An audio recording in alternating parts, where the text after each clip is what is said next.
ఒంటివాడ నాకు ఒకటి రెండడుగుల మెరయుమ్ము సొమ్ము మెరయల్లా కోర్కె తీర బ్రహ్మకు గటి ముట్టెదా దాన కుతుక సాంద్ర దానవేంద్ర.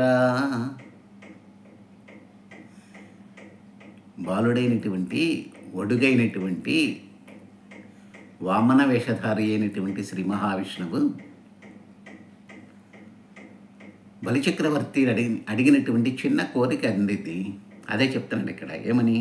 ఒంటివాడ నాకు ఒకటి రెండడుగుల మెరయుమ్ము సొమ్ము మెరయల్లా కోర్కె తీర బ్రహ్మకు గటి ముత్తెదా దాన కుతుక సాంద్ర దానవేంద్ర.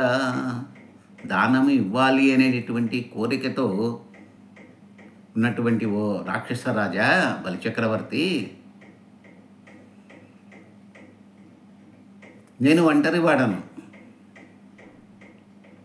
నువ్వు ఇస్తానన్నటువంటి ఆ రాజ్యము కానీ, లేకపోతే ఏనుగులు కానీ, గుర్రాలు కానీ, లేకపోతే స్త్రీలు కానీ, వీటినన్నిటిని నేనేం చేసుకుంటాను? నాకేం అక్కర్లేదు, అవన్నీ కూడా నాకు పని లేదు వాటితో.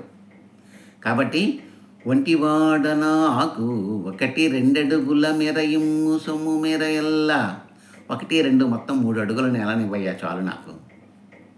నువ్వు ఇచ్చినటువంటి ఆ 3 అడుగుల నేలతోనే కోర్కె తీర బ్రహ్మకు గటి ముట్టెదా, కోరికలన్నీ తీరిపోయి బ్రహ్మానంద భరితుండవుతాను నేను. కోర్కె తీర బ్రహ్మకు గటి ముట్టెదా దాన కుతుక సాంద్ర దానవేంద్ర. దానం ఇవ్వాలనేటటువంటి కోరికతో ఉన్నటువంటి ఓ రాక్షస రాజా బలిచక్రవర్తి, నేను ఒంటరి వాడిని, నువ్వు ఇస్తానన్నటువంటి వాటితో నాకేం పని ఉన్నది? బాలుణ్ణి పైగా నేను. కాబట్టి నాకు 3 అడుగుల నేల చాలయ్యా. ఆ 3 అడుగుల నేలని ఇచ్చినట్లయితే నేను బ్రహ్మానంద భరితుడిని అవుతాను అని చెప్పేసి అన్నాడట వామన మూర్తి అయినటువంటి శ్రీ మహావిష్ణువు బలిచక్రవర్తితో. అది ఎలాగో అనేటటువంటిది నా వీడియోలో పెట్టడం అనేటటువంటిది చేశాను. అందరూ కూడా సబ్స్క్రైబ్ చేసుకొని నన్ను ప్రోత్సహించి వీడియోని చూసి ఈ వామనావతార ఘట్టం యొక్క విశేష అంశాలన్నింటినీ కూడా తెలుసుకుంటారని ప్రార్థిస్తున్నాను. సెలవు.